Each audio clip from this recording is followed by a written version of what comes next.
This story begins in West Virginia's most remote forest. To ascend the deserted road, Rich and Hallie, a couple, can be seen making plans. Rich meeting her, she attempts to get up again.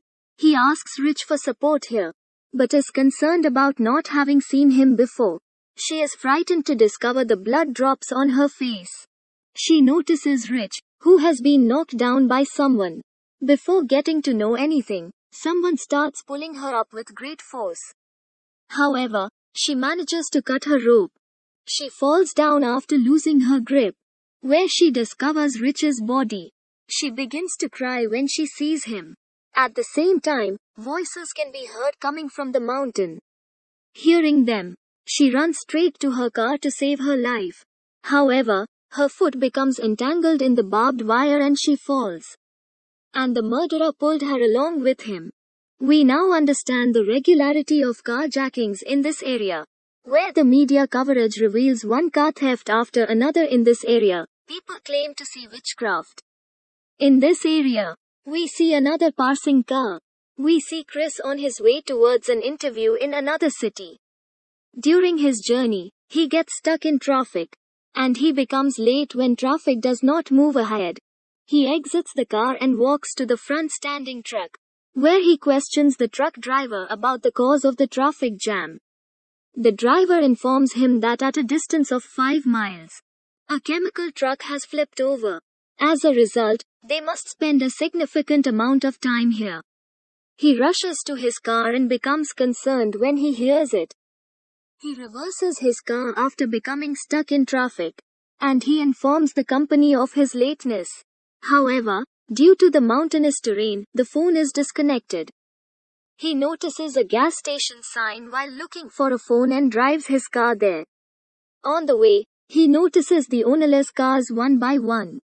And as he drives alongside them, he comes to a gas station, where he meets the owner of a gas station who appears to be ill. Now he tries to inform company personnel who are getting out of the car. But he can't call because his phone is dead. Now he inquires about the other address with the owner of the gas station, which leads to the city, but he ignores his companion's conversation. Suddenly, he fixes his gaze on the clipped map. He discovers a rough road leading to the city. Now he asks the owner of the gas station about this road. He suggests going this way. After hearing it, he now proceeds in that direction until he reaches an intersection through dense forest, where he notices a short-cut board. He drives his car to that rough road, pondering it. As a result of seeing a dead deer, his car collides with the front car.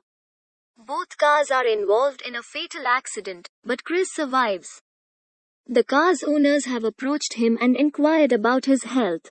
He regains his composure and apologizes to them for his error, and negotiates the return of his loss payment. Along with that, he inquires as to the reason for the car's halt in the middle of the road. Francine's response is that someone has spread the barbed wire on the road has punctured their car's tire. One of their friends suggests they call the previous gas station. Chris, on the other hand, forbids them from going there. Everyone decides to go alone, except Evan and Francine, who stop to take care of the cars. On the way, they come across a dead mongoose. Someone appears to have thrown it, tearing its midst. Walking a long distance, they notice the burning tires of cars, which indicate a potential danger. However, he requests that he be allowed to proceed. We see Francine and Evan, who detect movement in the nearby bushes, and he goes to check. But Francine is concerned that he will not be found. She pursues him in order to find him. She notices Evan's shoe while walking. A cut ear of Evan is also visible as he approaches it. She begins to cry as she looks at it. Then someone attaches her to the death. We see the last of the survivors at the end of the road. All 4 people go to lend a hand. They come across a house while walking and move towards it for assistance. Chris has become agitated as a result of the large number of cars. He knocks on the door to ask for assistance. They soon realize there is no one in the house. They all come inside to make a connection at a dining table. This house has clearly not been cleaned in a long time. Glasses and car keys are discovered on the other side. He is taken aback when he opens the refrigerator. We locate the various limbs in the refrigerator. Jessie notices the same barbed wire that had ripped her car tire. Now all four are attempting to flee. At the same time, Chris peers out the window and notices a passing vehicle. All four run to the back door, but when they find it locked, they are scared. The murderer enters the room from the other side and simply disposes of Francine's dead body. And we see Chris and Jessie, who are scarred from witnessing her death. We come across three cannibals, who, for the first time, places Francine's dead body on the table. They begin cutting her with their sharp tools. As Jessie is about to scream at the sight of the bloodshed, Scott rests his hand on her lips. As they eat the dead body, those cannibals fall into a deep slumber. Seeing an opportunity, everyone tries to flee quietly. A cannibal looks at them during it. When they see him, they all flee to the back. Cannibals arrive looking for them at first sight. And Chris plans to steal their vehicles while screaming in order to divert his attention away from him. A cannibal, however, shoots him, causing him to fall and sustain injuries. All three are taken aback by what they see. Now we see Scott running into the woods. He moves towards the truck after noticing it. An arrow pierces him at the same time. And the other three make it out alive. Their truck is stuck in the mud at a distance. And they have to abandon the truck. All three led them from the forest to the road, rescuing them. The day gives way to evening. And those cannibals go after three of them. Three of them, on the other hand, take a rest at a location after becoming tired, where Kali asks them to look up something. As they turn themselves around, in front of them is a watchtower. They are delighted, and we see three of them moving up. They are disappointed, however, to discover that no one is present. Jessie gets a first aid kit and dresses Chris with it.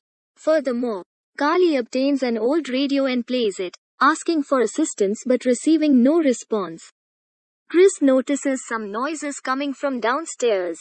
As he looks around, he notices three passing cannibals. And those three can be seen moving up the tower. Chris looks around and places all of his assets on the entry gate. After some time, he notices them leaving. Kali then begins broadcasting their location over the radio. The cannibals then damage the radio wire and set fire to the tower. Finding herself surrounded by flames, Kali grabs the kept box and smashes the tower's window to save her life. Chris notices the tree's disadvantage and three of them save their lives by jumping on it. The three cannibals keep an eye on them. They begin to climb the tree in order to catch them. And, upon their arrival, three of them are seen moving from one tree to the next. A cannibal approaches Kali while crossing a tree. Seeing an opportunity, he cuts her into two pieces and attacks his face. Chris now stands up and supports him. He notices a police van after hearing the sound of a vehicle. He stops the car while running. An arrow pierces his eye as the cop approaches him for support. Now we see a cannibal on his way to kill Chris. Chris, on the other hand, hides underneath the car, saving his life. The cannibal bends to search for him but is surprised to find nothing. We can now see the house where the cannibals kept Jessie. As the one-eyed cannibal prepares to murder Jessie, outside, he hears the sound of a vehicle approaching. When the one-eyed cannibal hears it, he rushes to the door. Chris runs over and crushes the man in his car. He kills the last beast with the pointed arrow attacking him as he gets out of the car. Chris frees Jessie from her shackles. During this time, he is attacked by a cannibal. While Chris is dying, Jessie kills the cannibal with an arrow. They will both be leaving soon.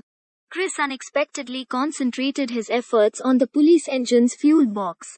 The large blast destroyed this house. We can now see the road where both of them will have appeared by truck at the gas station. As a truck approaches, the station's owner locks his door threateningly. Chris gets out of the truck, removes the map, and walks away.